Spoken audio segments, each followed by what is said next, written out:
Always been a car enthusiast. One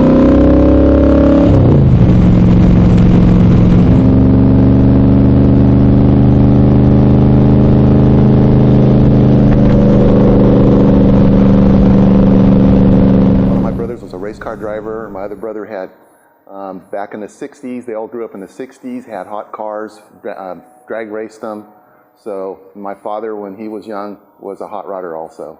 I saw a Cobra for the first time when I was in like my first year of college, and the guy that used to build the engines for my brother's race car, I used to go to the guy's shop when I'd get out of school and just look at this car thinking, you know, one of these days, if ever possible, I wanted a Cobra.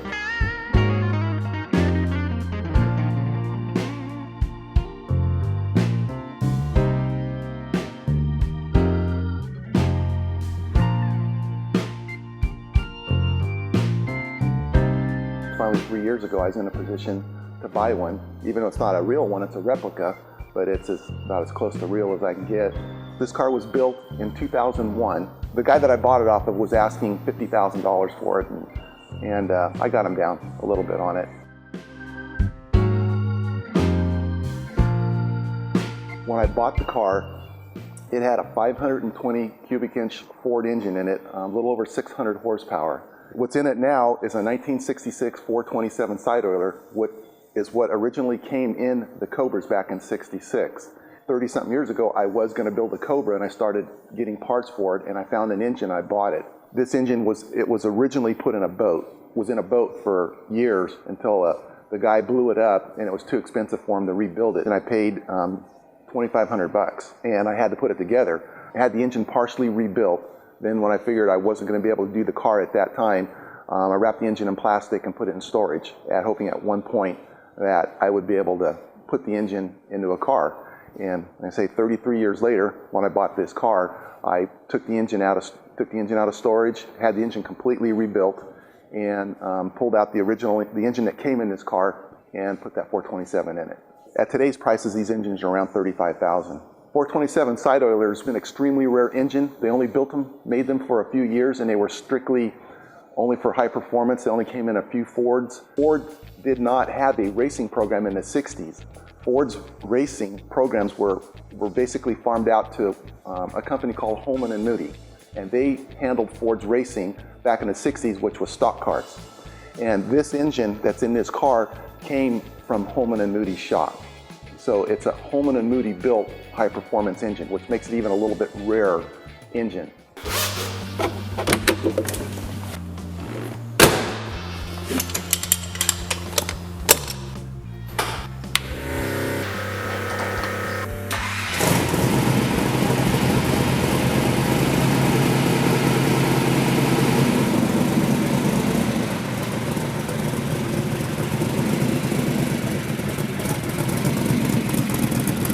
The chassis is made by a company called Superformance. The cars are built in South Africa, and then they're shipped to the United States.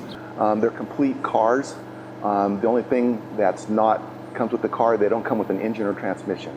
So you buy the car 100% complete, and then it's your option to put what engine you want in it or transmission.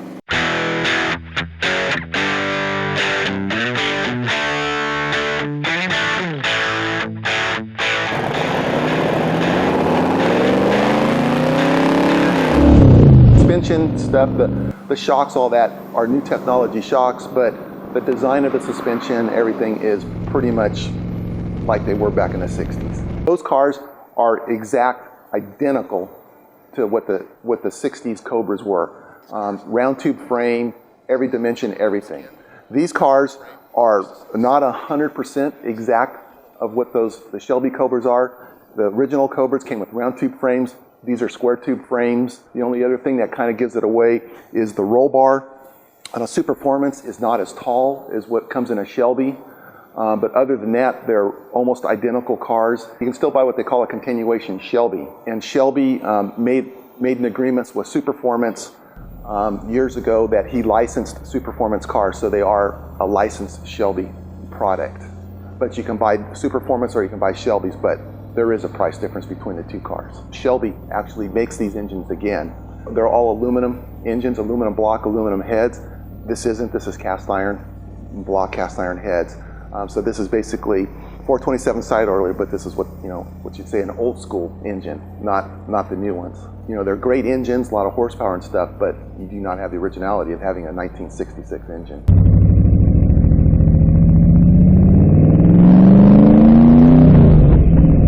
This is the car that's going to stay when I'm gone. Probably will go to my son or my daughter. She wants it. This car is so much fun to drive. It's a scary car to go fast in. It is a safe car, but as you see, it is an open car. Original Cobras came with a top loader 4-speed. It does have a 5-speed, which makes it has a highway gear, so you can take it out on the road and you can run 65, 70 miles an hour without making the engine turn a lot of RPMs. It's old school 1966, and that's the biggest thing about the car, which makes it scary, is that if you don't respect the car, it can get away from you in 2 seconds, and you don't have any modern conveniences like you say, traction control, any of that stuff to help you get yourself out of trouble.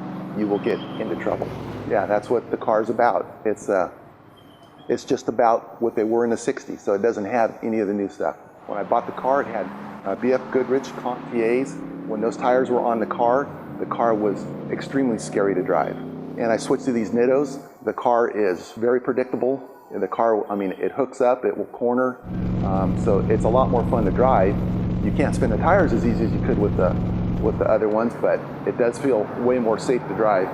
Over the years, I had a lot of people want to buy the engine from me. A few times I came really close to selling it, thinking I'm never going to do this, but I always changed my mind and decided to keep the engine and not sell it. I'm glad I didn't. It's very loud, and if you touch the pipes, you will immediately burn your legs. So you have to learn how to get in and out of these cars when the pipes are hot. I never had it on a dyno, but this is probably between 500 and 550 horsepower. It may even be over 550 horsepower, but I'm just guesstimating somewhere in that area is what it is. You do have to find people that know what these engines are to work on them. I don't drive it enough miles during the year that it's a real huge maintenance issue for me. Like I say, it's got solid roller rockers, so you do have to adjust the valve train at least once a year is all. Other than that, it's, unless something breaks, it's pretty maintenance free.